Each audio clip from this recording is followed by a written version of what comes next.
എന്താണ്? വാസുദേവൻ നായർ. ഗുരുവായൂർക്ക് എപ്പോഴും വരാറുണ്ടായിരുന്നു. ഉത്സവത്തിന് ആദ്യമായിട്ടാണ്. ഉത്സവം ആദ്യമായിട്ടാണ്. ഞാനും ആദ്യമായിട്ട് ഉത്സവം പങ്കെടുക്കുന്നത്. ഞങ്ങളൊരു 10 ദിവസം പ്രോഗ്രാമിന് വേണ്ടി വന്നേക്കണ്ടാണ്. ഈ 10 ദിവസം കഴിഞ്ഞ് കൂടുതൽ. എവിടെ താമസിക്കുന്നത്? തൃക്കാക്കര. റൂം എടുത്തിട്ട് താമസിക്കുന്നത്. മഹാവിഷ്ണു ക്ഷേത്രം ഉണ്ടോ? 108 ക്ഷേത്രങ്ങളിൽ ഒന്നാണ് തൃക്കാക്കര മഹാദേവ ക്ഷേത്രം. അവിടെ ഓണത്തിന് 10 ദിവസം ഉത്സവമാണ്. അത്തം മുതൽ 10 ദിവസം ഉത്സവം. ഗംഭീര ഉത്സവമായിരിക്കും. അവിടെ 9 ആനയാണ്. തിരുവോണത്തിനാണ്. അതേതമ്പലം? മഹാവിഷ്ണു വാമനമൂർത്തി മഹാവിഷ്ണുവാണ്. അതെവിടെയാണ്? തൃക്കാക്കര. തൃക്കാക്കര എന്ന് പറഞ്ഞാൽ എനിക്ക് ക്യാപിറ്റലാണ്. അതിന് ഒരു വയസ്സ് കാക്കര മറ്റേ കാക്കനാട് ഭാഗമാണ് സെക്രട്ടറിയേറ്റ്, മറ്റേ കളക്ടറേറ്റ്.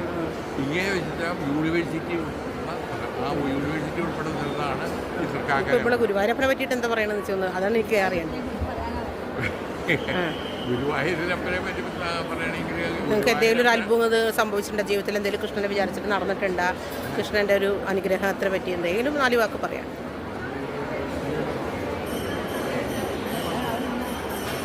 ഇവിടെ പറഞ്ഞോ. ഗുരുവായൂരപ്പനെ പറ്റിയിട്ട് കൃഷ്ണനെ പറ്റിയിട്ട് എന്തെങ്കിലും 2 വാക്ക് പറയാം. ഞാൻ 10-14 വർഷമായിട്ട് നാരായണീയം വായിക്കുന്നുണ്ട്. ഇവിടെ വന്നിരുന്ന് ഒരു പ്രാവശ്യം നാരായണീയം വായിക്കുക എന്നുള്ളൊരു ആഗ്രഹമായിരുന്നു. അതിപ്പോഴാണ് സാധിച്ചത്. ഭയങ്കര സന്തോഷം. അത് ഏറ്റവും വലിയ ഭാഗ്യമാണ്. അത് ഈ ഓണക്കാലത്ത് അല്ലെങ്കിൽ ഈ ഉത്സവകാലത്ത് തന്നെ വരാൻ പറ്റുമെന്നുള്ളതാണ്. അങ്ങനെ വിചാരിച്ചിരുന്നതല്ല. എത്ര ദിവസമായി ചേച്ചി വന്നിട്ട്? ഇപ്പം ഞാൻ ഞായറാഴ്ച വന്നു. എവിടെ താമസം? കൈരളി റൂം എടുത്ത് താമസം. അങ്ങനെ തന്നെ നിറയെ ഭക്തന്മാർ എവിടെ നോക്കിയാണ് റൂം എടുത്ത് വന്നത് ഈ 10 ദിവസം താമസിക്കുന്നത്. അത് വളരെ സന്തോഷമുള്ള കാര്യമാണല്ലോ. കൃഷ്ണനിൽ നിന്ന് എന്തെങ്കിലും കിട്ടാതെ ആരും വരില്ലല്ലോ. നമ്മൾ വിചാരിക്കുന്നത് എല്ലാം കൃഷ്ണൻ നമുക്ക് നേരിട്ട് തരില്ല. അത് ആരുടെയോ മുഖാന്തരം നമുക്കത് നമ്മളെ എത്തിക്കിട്ടും. സന്തോഷമാണല്ലോ നാരായണി വായിക്കാൻ കഴിയുന്നത്. എത്ര മക്കളുണ്ട് ചേച്ചിക്ക്? 2 കുട്ടികൾ. എല്ലാവർക്കും സുഖം തന്നെ? അവരുടെ നിർബന്ധപ്രകാരമാണ് ഇപ്പം ഇങ്ങനെ കുറച്ച് ദിവസം ഭഗവാന്റെ. ഗുരുവായൂർ കഞ്ഞി കുടിക്കാൻ പറ്റുമോ? ഇല്ല, അത് ചോദിക്കാൻ വലിയ ബുദ്ധിമുട്ടാണ്. ഭയങ്കര ഞാൻ അറിയിച്ചു തന്നിട്ടുണ്ടാവും. ഞങ്ങളവിടെ ഹോട്ടലിൽ നിന്ന് നടത്താം. കഞ്ഞി ഒരു ദിവസം പോലും കുടിക്കാൻ പറ്റിയില്ല. ഞങ്ങളതിന് ട്രൈ ചെയ്തില്ല.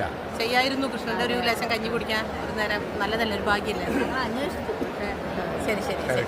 മുന്നേ കാണാൻ കണ്ടിരുന്നെങ്കിൽ തീർച്ചയായിട്ടും കഞ്ഞി ഞാൻ അറേഞ്ച് ചെയ്ത് തന്നിട്ടുണ്ടാവും. ശരി, ഓക്കെ. എൻ്റെ പേര് സുനിത രവി എന്നാണ്. സുനിത രവി. എൻ്റെ വീട് ബാംഗ്ലൂർ. കല്യാണം കഴിച്ചു കൊണ്ടേത് ബാംഗ്ലൂരായിരുന്നു ഇത്ര വർഷം.